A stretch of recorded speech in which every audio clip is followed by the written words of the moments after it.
Our second game in the progression is Texas at Iowa State. Again, a top-ranked team going on the road in the month of November, late in November. Weird things can always happen in Ames. So I guess kind of the setup for this game is you have a Texas team squarely in the mix to make the college football playoff, going on the road to a tough spot. You have Iowa State trying to stay in the mix to make the Big 12 championship game. So a lot at stake here for both teams. And I think you've seen a theme for Texas the last couple of weeks where they seem to jump out to a big lead and they have to hold on in the end. We saw it again on Saturday night against TCU. Iowa State last week took care of business in an easy win against BYU.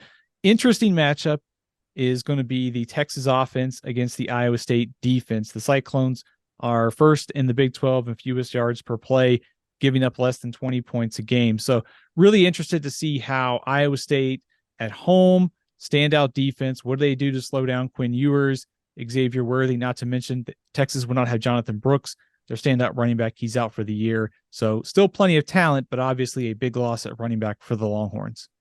I want to get to the rumors around the quarterback situation and how that affects the team moving forward. But this is so classic upset November, Ames, Iowa, the ghost of Brandon Whedon walking through that door.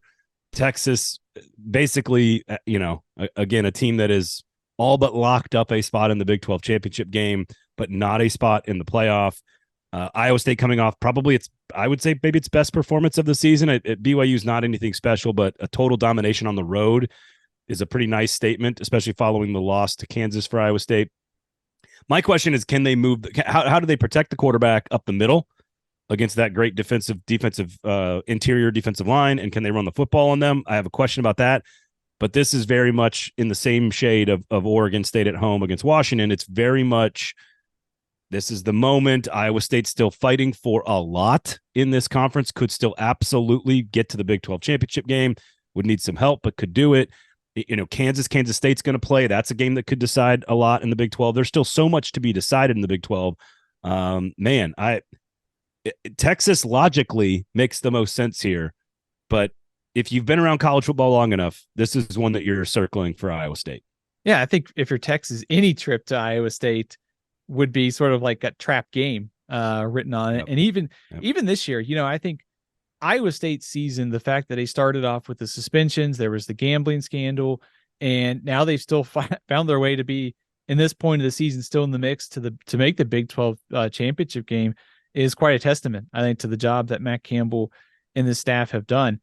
Iowa State is +9 in turnover margin this year. So if you're Texas and, talk about a game on the road in a spot where teams have struggled before, Iowa State's good at forcing turnovers. The turnover margin would be something I'd be concerned about if I'm Texas.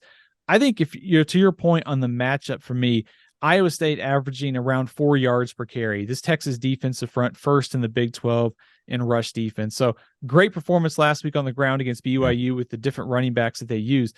But Iowa State's offensive line, ground game, if they can't run it, can Rocco Beck answer through the air? There's a lot of questions, I think, on Iowa State, how they're going to be able to do that offensively. I think Texas, from a defensive standpoint, the matchup favors them here. If you're Iowa State, maybe it's a game where turnovers, some kind of defensive touchdown may help you, especially in the moment game, as we always like to say. And Iowa State's won 3 out of 4, but a lot of that's because they've been playing the part of the Big 12 that's helpful. They've lost kind of to all the best teams they've played. Other than maybe the Oklahoma State game early when Oklahoma State was still struggling, they gave up 50 to Oklahoma. We're not close. They lost to Kansas. So they lost to Iowa, who's a team that just made a big jump in the rankings. So they've kind of lost to the best teams they've played.